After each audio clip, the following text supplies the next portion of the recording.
पुरंजनोपाख्यान में देह की महिमा है। नवद्वारम पुरे देहि, गीता में भगवान ने तन के 9 दरवाजे बताए। नवद्वारम पुरे देहि, शरीर में 9 दरवाजे हैं। इन 9 दरवाजों से ही प्राण निकलते हैं। एक दिन का हमारा चिंतन है शरीर के ऊपर का। पूरे शरीर में 9 दरवाजे, 2 कान, 2 आंख, सो कितने हुए? 4, और 2 नासापुट 6, 1 मुख और 2 मल द्वार, कितने हुए? 9। आप कभी विचार करना, जिस शरीर के लिए तुम पागल रहते, प्रेम करते, जिस शरीर को पाना चाहते, जिस तन के पीछे तुम बाबरे होते, उस पूरे तन के 9 दरवाजों में से मल के अलावा कुछ भी नहीं निकलता। आंखों से कीचड़, कान से, उसको हमारे भाषा में कनेऊ कहते हैं, गंदगी, नाक से कीचड़, और मुख से सुबह सुबह जी भी ना करो। और कभी ना कभी तो तुमने ऐसा किया होगा कि जी भी ना करके हवा निकालकर सूंघी होगी। हाँ, कभी कभी जी भी ना करके कितनी सुगंध आती है। आती है? बोलो, आती है क्या सुगंध? दुर्गंध आती है, बदबू। 20-25 दिन दांत साफ ना करें, क्या होगा? बगल में कोई बैठे, क्या तो यही कहेंगे। तो 2 कान, उसमें भी मल, 2 आंखें, उसमें भी मल, नासिका, उसमें भी मल, मुख, उसमें भी मल, दुर्गंध। मल द्वार में तो मल है ही है। लेकिन विचित्रता देखो, हम इस मल के द्वारों को पाने के लिए या मल के इस तन के पीछे ही पागल। विचित्रता देखो तुम, मल के पीछे, मतलब तुम्हारा जो प्रेम है तन वाला, वो मल का प्रेम।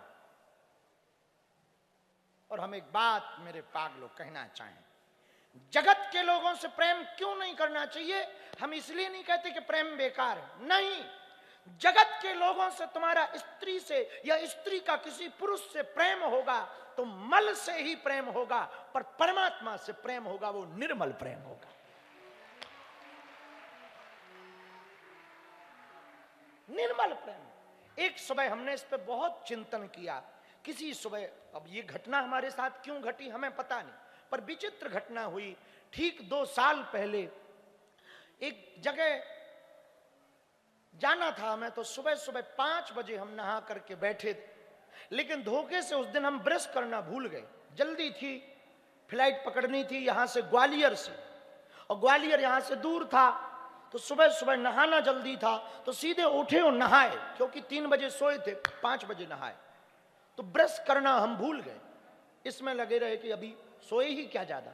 और जब ब्रश करना, दांतों ब्रश करना भूले, तो जब बैठे तो पता लगा कि अभी गाड़ी देरी में है और अभी 30 मिनट हमारे पास हैं। तो हम ब्रश करना भूले, तब तक हमारे मुंह पर हाथ गया और मुंह की जो दुर्गंध है वो नाक तक आई और वो अंदर गई।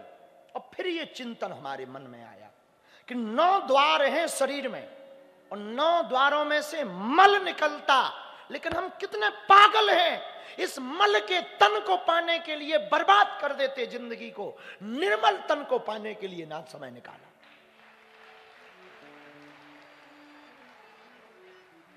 पुरंजनोपाख्यान इसी का उपासक है, भागवत का। गीता में भगवान कहते 9 द्वारम पुरे देहि। पूज्य रामायणी जी गाते थे, काया कुटिया निराली। रामायणी जी गाते थे, काया कुटिया निराली जमाने भर से, अरे 9 दरवाजों वाली जमाने भर से। लेकिन एक 10वां दरवाजा है, ये इसको ब्रह्म रंध्र कहते हैं। क्या कहते हैं? ब्रह्म द्वार। ये 10वां द्वार है। और जब कभी प्राण निकलेंगे तो याद रखना, इन 9 दरवाजों में से ही किसी ना एक से निकलेंगे। किसी का मल निकल जाता, पेशाब, और मर जाता। किसी का मल निकल जाता, गंदगी, और मर जाता। किसी की आंख फट जाती और प्राण निकल जाता। किसी का मुंह और मर जाता। और कान से भी निकलता, पर कान थोड़ा बड़ा नहीं होता, इसलिए समझ नहीं आता। तो 9 द्वार जो शरीर के हैं, इन्हीं द्वारों में से किसी द्वार से, दरवाजे से प्राण निकलते हैं। लेकिन जो योगी होता है, जो तपस्वी होता है, जो भजनानंदी होता है, जो भगवत प्राप्त होता है, उसके प्राण कभी भी 9 द्वारों से नहीं निकलते, 10वें द्वार से, ब्रह्म द्वार से निकलते हैं। हाँ, और वो निकाय, हाँ, कितनी अद्भुत बात। पूज्य बद्रीनाथ वाले महाराज जी ने कहा, वो उसके प्राण निकलते नहीं हैं, निकालता है। या बहुत दिन हो गए हैं, चल छोड़ इस शरीर को, दूसरा कपड़ा पहने, उसे ब्रह्म द्वार कहते हैं। ये ब्रह्म द्वार। पूज्य गोलोकवासी देवराहा वाले बाबा, देवराहा वाले बाबा का नाम सुना? एक बड़े अच्छे भारत के महात्मा हुए देवराहा वाले बाबा।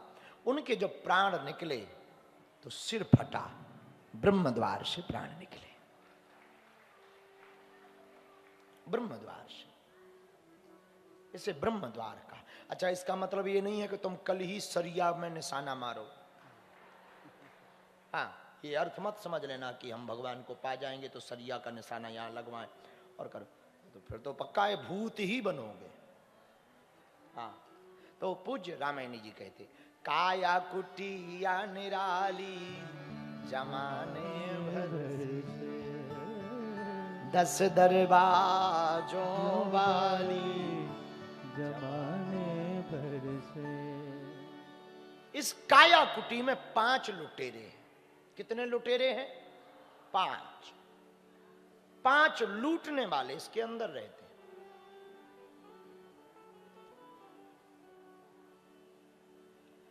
अहंकार एक लुटेरा है, अहमता जिसे कहते हैं। अंग्रेजी में कहें तो ईगो, इसी के अंदर रहता है, लूटने वाला है। राग, द्वेष, झूठ, छल, अहम, ये जो लुटेरे हैं ये लूटते हैं। लेकिन इसी काया कुटिया में भक्ति कैसे करनी चाहिए, ध्रुव जी से सीखो।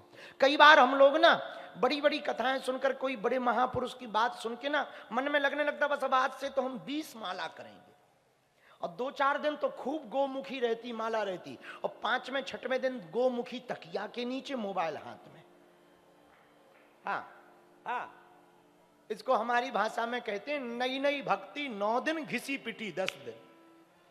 हाँ हाँ, नई नई जो भक्ति होती ना 8-9 दिन। जैसे घरवाली से पहले जब पहला ब्याह होता ना, पहला का सबका पहले ही होता है, कुछ लोगों का दूजा होता है, तो जब शादी होती ना तो नई नई लुगाई चंद्रमुखी लगती है, लेकिन 2-3 साल बाद वो भद्रमुखी लगने लगती है।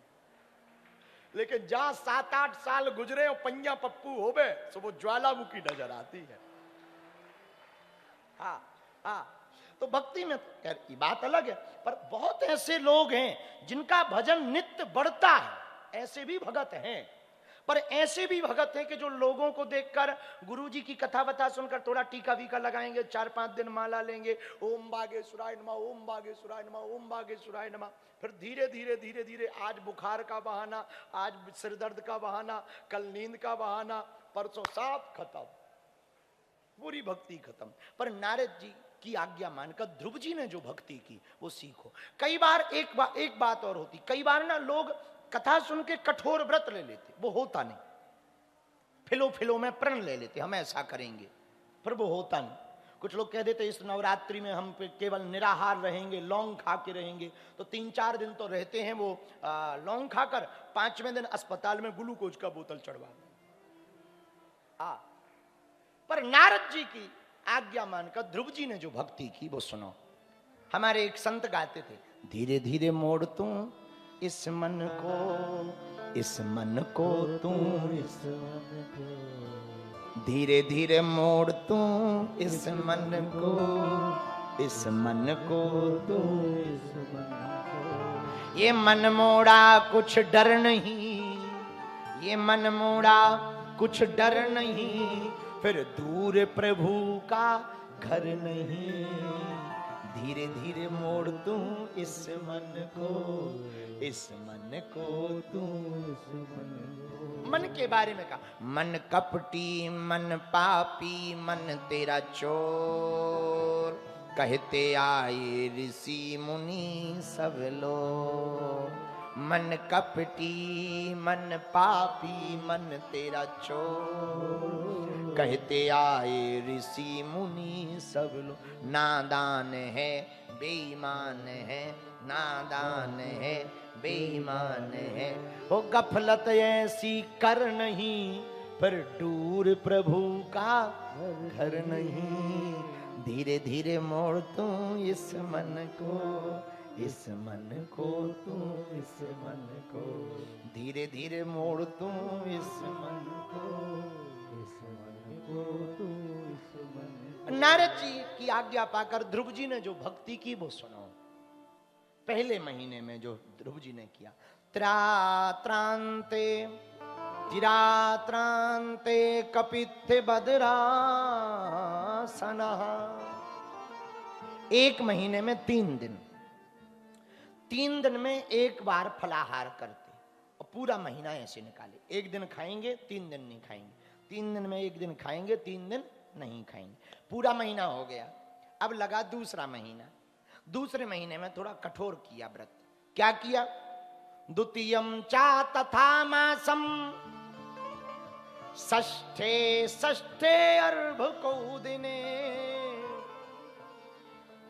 दूसरे महीने में 6 दिन में एक बार, 6 दिन में एक बार। बोले क्या?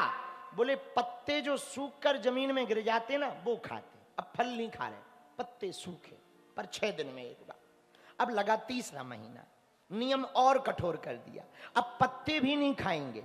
फिर बोले 9, तीसरे महीने में 9 में हनी, 9 दिन में एक बार। बोले क्या? यमुना जी का जल भर पिएंगे, अब पत्ते भी नहीं खाएंगे। पूरा महीना ऐसे निकाल दिया तीसरा। अब लगा चौथा महीना। अब चौथे महीने में और प्रण कठोर किया भगवान को पाने का।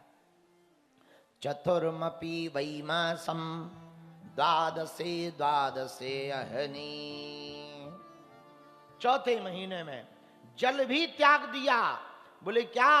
बोले 12 दिन में एक बार केवल वायु का आहार, वायु यानी हवा, वो भी एक बार। हाँ, और फिर रोक लिया। धीरे धीरे अभ्यास बन गया। अब लगा 5वां महीना। सोचा अब ये भी त्याग देना चाहिए जब तक दर्शन ना हो जाए। अंगूठे के बल पर खड़े होकर के ध्रुव जी ने श्वास को रोक लिया, और जहां श्वास को रोका तो देवता फड़फड़ा गए। क्यों? देवलोक की ऑक्सीजन कम होने लगी। तो साफ देवता भगवान के पास गए कि आजकल हमको श्वास लेने में बड़ी दिक्कत हो रही है, हमारी भाषा में कहें कोरोना तो नहीं हो गया है, हाँ आजकल बहुत दिक्कत हो गई है। तो देवताओं की बात सुनकर भगवान श्री हरि ने कहा, हमारा एक बहुत प्रिय भगत अपनी प्राण वायु को रोक करके हमें पाने के लिए भजन कर रहा है। तो देवता बोले, प्रभु जितनी जल्दी हो उसको दर्शन दो और उसकी श्वास छुड़वाओ, छुड़वाओ। थोड़ा भजन कम पड़ता हो तो हमारा ले लो, पर कहीं हम लोग टबक ना जाए, इसलिए जल्दी जाओ। देवता स्तुति कर रहे ध्रुव जी के लिए। और भगवान ने भी सोचा एक बात यहां हम कहें, जो करते रहोगे भजन धीरे धीरे, भजन धीरे धीरे, तो मिल जाएगा वो सजन धीरे, तो मिल जाएगा वो सजन धीरे धीरे, जो करते रहो